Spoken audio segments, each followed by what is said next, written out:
name is Ashley Reap, and I'm with the Wise News Network. And here I'm with Jenni Nathe, who's going to tell us a little bit about her house on Old Post Road.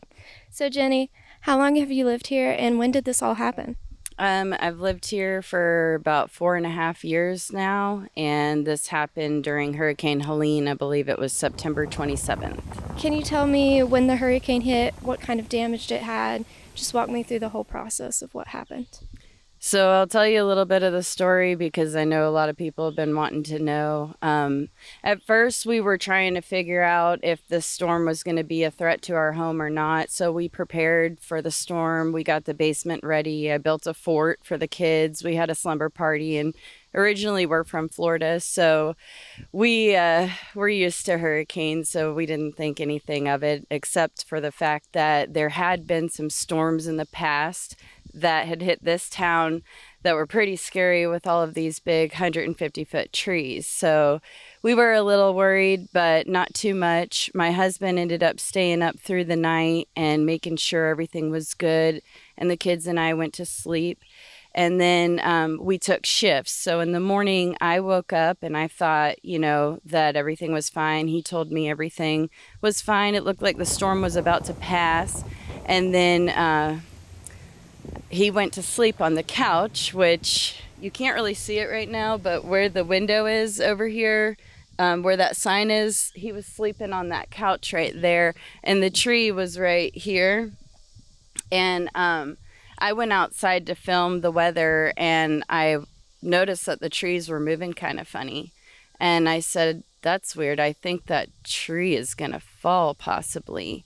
So he was sleeping. I said, I think we all need to go in the basement and just to be safe. And he was like, it's going to be fine. Everything's fine. And, so I was like, let me just go outside and film the tree because I think it's going to fall. So I filmed it. And it came about this far out of the ground towards our house. And I was like, okay. Ran inside. I said, get in the basement right now. And I got him up. We went and sat down. And as soon as we sat, the tree hit. And it was such a loud impact. It was terrifying, the sound.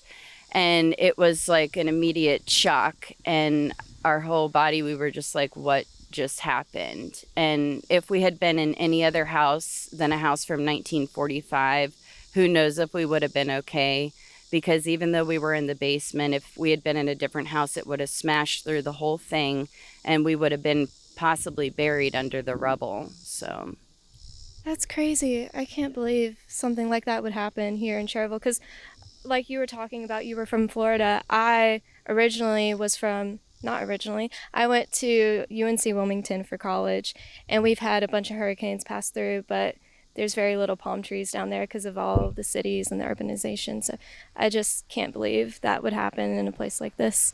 But to talk about what your next steps were after that, where did you think to live? Like, what was the recovery process for you for the next few days after that? yeah. So at first we thought maybe we could bunk out in our room, which didn't get hit over there. I immediately started trying to go around the house and pack things up, even though I knew it was dangerous. I just really wanted to make sure we got certain things. We had packed it all and hung out in there, and then they ended up saying it wasn't safe to stay in. So we worked with the insurance process, and we hired a public adjuster to help us out because we really didn't know what to do. And at first we had to live in a hotel for a few weeks, and the people were only finding houses that were not in Cherryville because it's such a small town. They don't really have any Airbnbs or anything here.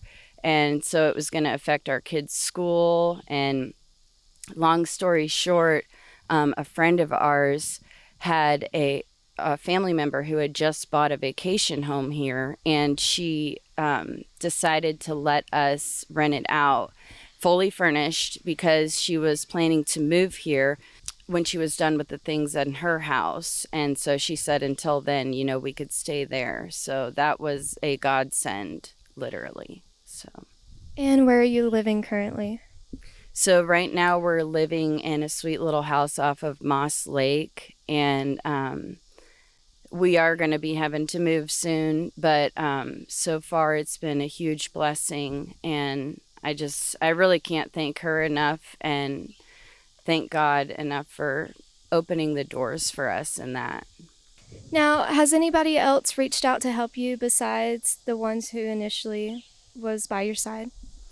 Yes, I mean, there was a huge amount of people who reached out to us, and I have been wanting to say thank you from the bottom of my heart for all the people who reached out. We had our family, our friends reach out and financially support us with any of the different things that were going to be thrown at us that we weren't aware of. We had our church come out and help us with food, and they helped us with boxes and tape.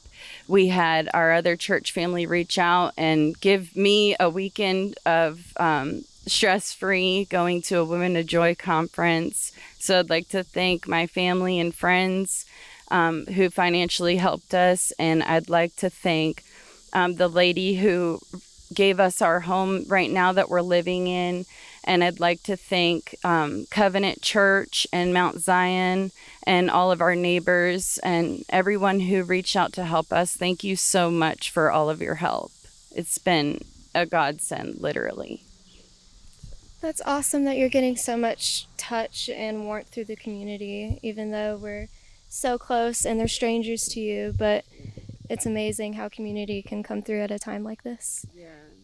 And I also just wanted to say, I know our house is nothing like some of the catastrophes that some other people who had been through, or what they had been through with Hurricane Helene. I feel bad getting any kind of attention for my house because they've lost their homes. Their homes literally floated down the stream. And so I don't feel worthy of all of the things that everyone's done to help us, but I'm incredibly grateful. And I thank you all from the bottom of my heart. Here, we're going to ask this fellow what his name is, what company he works for, and what the recovery process has been like. Sure. So my name is Josh Daly. I'm with Trust Pro Public Adjusters.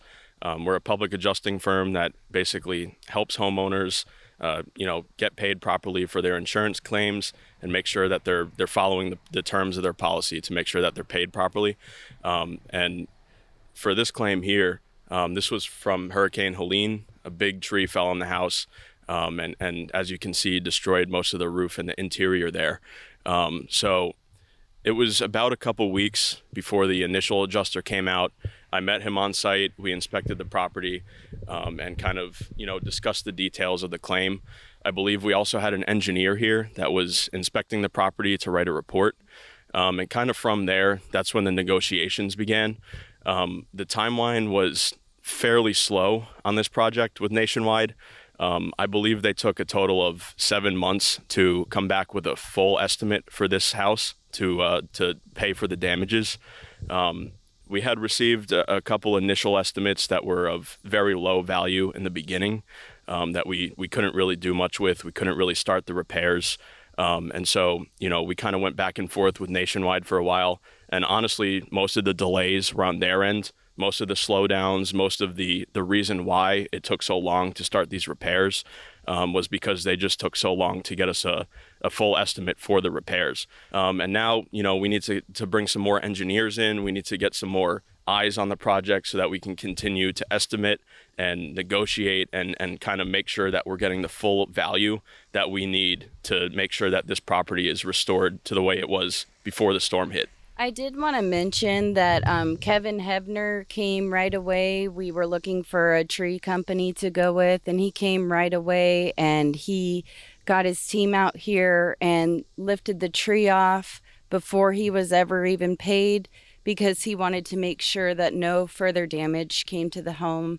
So I also wanted to say thank you, Kevin, for all of your team's hard work. You guys did a phenomenal job, and I can't wait to see you all finish the rest, and hopefully this will all be over with soon. And now we're with Robert and Michael with National Restoration, and we're here to talk about the current plans for the project. Thank you. Yeah, my name's Robert Cashin with National Restoration. We're a licensed general contractor here in North Carolina, really predominantly focusing on large loss catastrophes, right? So we were introduced to the Nathes and obviously had a full understanding of what was going on with this project and really just wanted to help out where we could. So, we obviously saw the extent of the damages and what all was going to really transpire to restore their property back to its original and former grandeur. So we were really excited to have the opportunity to work with them on this project. That's awesome. And now, can you tell me a little bit about what that process has been like, how you've gotten started, and where you are now? Yeah, I mean, basically the first steps is to get in here and to make the home safe. I can't send my guys in here until we know everybody's in a safe environment to work and move forward. So the first step was really getting an engineer in here to look at the roof and decide, is this roof about to fall down or are we safe to continue working? He deemed it unsafe. So at that point we had to get the roof off. Well, there's houses like this, they're riddled with asbestos. This one did test hot. So we had two dangers to get rid of here. First we had to get the roof off, and then we had to get the asbestos out of the house. So we are now at that phase. The roof is gone, so some of the danger is out, and the asbestos is gone. So we can now send the engineer in here to basically build us a plan of how we're going to put this house back together. So that's essentially where we're at now. So we got a little more demolition to do, and then we'll bring the engineer, he'll draw up the design, and then we'll be able to start the process back. And we're back with Jenni Nathe, and I'm here to ask you, how has this entire process affected your daily routines? I know that you put out on Facebook that you were looking to rehome some animals. Can you please tell us a little bit more about that? Well, we're not in love with the idea of rehoming our dogs. We have 5 dogs. Usually when we're here, they can all stay out of their crates. They can roam in the yard. They stay in the yard and they know their boundaries. Since moving in the hotel, we had to keep them crated almost the whole time. Once we moved to the house that we're in now, we really didn't want to have any damage happen to our house, so we do try to keep them crated most of the time. But they have a big open yard to play in, and we've had to reteach them new boundaries. And so with the next move, we'll have to teach them again their new boundaries. It's been hard on the dogs, to be honest, but they are starting to feel happier and come around to it. But we really do need to try to at least rehome 1 to 2 of the dogs, just to help make sure that it's easier for us to get in our next place. We have it's a border collie / healer, and she's an awesome dog. She loves to go hiking. She loves to go in the water. She listens to commands. So she's one of the ones that we're thinking about rehoming. And the other one is also a healer, not a border collie. And she has a great temperament too. I'm a little bit more hesitant to let go of because she's my dog. So, yeah. But we also had some surprise kittens. So we do have 3 left. If anybody's interested, please take them. Please. Bless.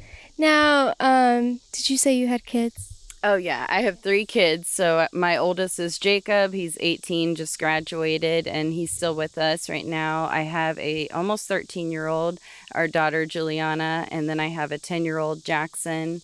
It did affect our kids, especially when we were in the hotel trying to drive from Shelby all the way to the school. And they were devastated by what had happened. There was all different things that had affected their school. The place that we're in now, even though it's in Cherryville, it's out of district, so we did have to go through some loopholes to keep them in the same school.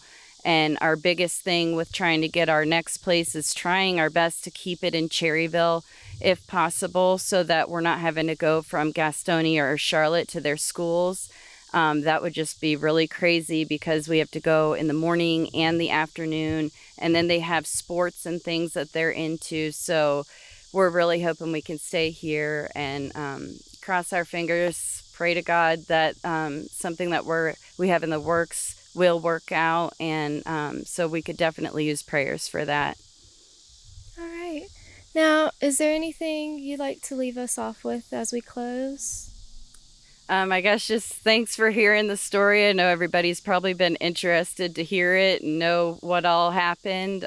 So hopefully you guys got those answers so you're not just driving by the house wondering. Yeah, and the reason they didn't tarp the house was because of how much they're going to be ripping out. So it's a pretty big rebuild. And so we're excited, but we're also really sad because this was a historical home, even though it didn't have a faceplate. It was a Hauser house, originally owned by Bill Hauser. They lived next door, and then they built this house. And so we have the H's on some of the things, representing the Hausers. And so that was actually one of the reasons we got the home. And it's really, really sad to know that we're in some ways losing a Hauser house. We're losing all the history that was in here. But as some of my family told us, we're building a new history now. So Absolutely. That's a great way to look at things. And it seems like you're through the worst of it. Now you've figured out a plan and you can start moving forward, which helps out a lot. yeah, and of course, the last thing I want to mention is thank God. If you don't believe in God, you should, because I had a whole piece that was unexplainable the whole time because I knew He was going to be looking out for us. He's opened up door after door after door for us, and He will for you too. If you're ever going through something, please don't lose hope and trust that there is a God. Well, thank you, Jenni. It was so nice to have you on today, and thank you for your time.